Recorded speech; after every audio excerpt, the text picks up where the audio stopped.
This is the Pont du Gard, a 2,000-year-old aqueduct near Nîmes in France, which has become one of this country's most popular attractions.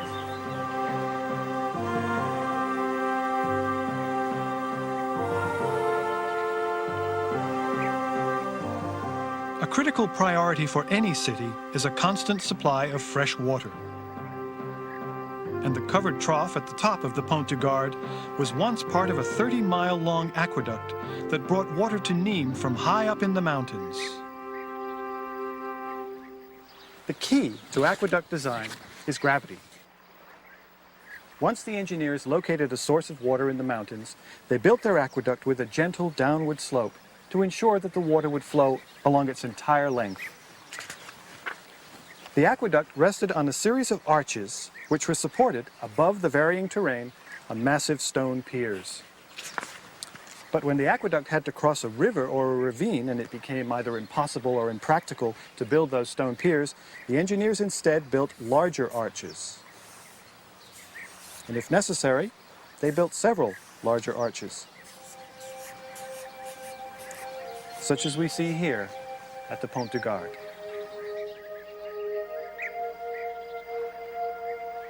An arch is composed of separate wedge-shaped blocks that are cut and fitted together in a curve. The blocks are held in place by a wooden frame until they are locked together at the top with a keystone. The weight of the arch at the top presses down and pushes the sides outward. But when you support these sides, the outward forces are counteracted.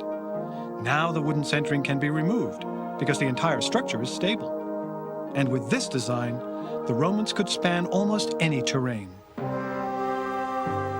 The Romans didn't invent the arch, but once they understood its potential, they used it again and again to span both interior and exterior space and to carry water literally hundreds of miles if that's what was needed.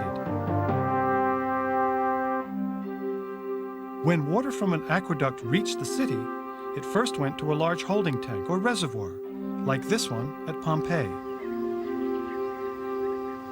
Now the water entered the tank from this side. It flowed across the floor through these three channels and out through these three passages.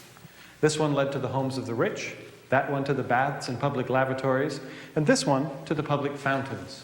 Now, if there was a shortage of water, the passage to the homes of the rich would be shut off first, then the passage to the baths and public lavatories. This ensured that the public fountains, which served the majority of the city's residents, would be the last to run dry. That, at least, was the theory. Here's one of the many public fountains that line the streets of Pompeii and where most of the city's residents got their water. Of course, none of them work now, but providing water for drinking and cooking was one of the municipal services expected of a proper Roman town. There was even a sophisticated drainage system that channeled wastewater to rivers or the sea. This level of sanitation wasn't equaled again for almost 2,000 years. Another Roman priority was the bathhouse, which was far more than just a place to get clean. Bathhouses, or thermae, began with subterranean passages containing furnaces and pipes to carry the water to the rooms above. Slaves would have stoked these fires continuously to heat the water for the hot room, or caldarium.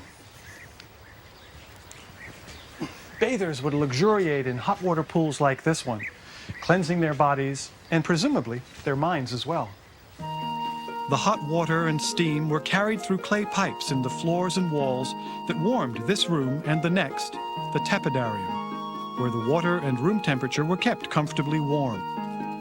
And if you wanted a refreshing cold water plunge, you would go to this room, the frigidarium. In the baths, you'd meet with friends, discuss business or politics, work out, get a rub down, or just escape from the cares of the day. We've been in the main bathhouse at Ostia. Both men and women would use these elaborate facilities, although not at the same time. And of course, we've only been talking about affluent citizens. The working classes would rarely have had an opportunity to enjoy the baths, or much else for that matter. They'd have been far too busy just keeping them functioning, along with everything else that made these cities work so well. There has been so much progress in Babylonia, I can hardly believe only a year has passed.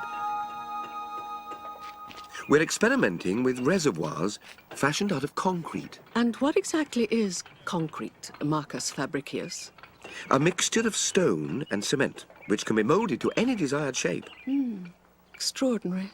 It was demonstrated to me by an engineer from Rome. A wooden support is erected and brick reinforcing arches are constructed over it. The entire structure is lined with flat bricks and wooden forms and then covered with this concrete. When the concrete hardens, we will repeat the process over and over until the entire reservoir is complete. It can be moulded to any shape, yet will retain the strength and solidity of stone at a fraction of the weight and cost. What will we Romans come up with next?